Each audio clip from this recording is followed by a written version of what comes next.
આપેલ પદનું સંકલન કરવા માટે વર્ગમૂળની અંદર જે પદ આપેલું છે એના બરાબર ટી ધારણા લઈએ તો x² + x + 1 = t, જેને આપણે આદેશ લીધેલો છે.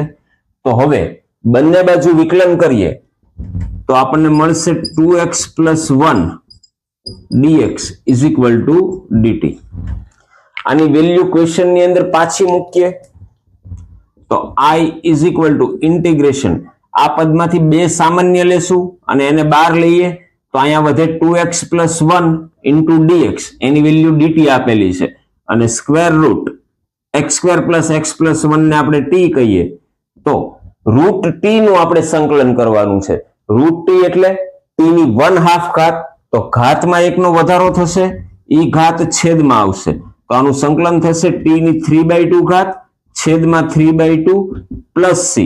સાદું રૂપ આપીએ તો 2 અહીંયા અંશમાં જશે, 4/3, અને t ની કિંમત પાછી મૂકીએ તો x² + x + 1 એની 3/2 ઘાત પ્લસ c. આ તમારો ફાઇનલ આન્સર. Thank you.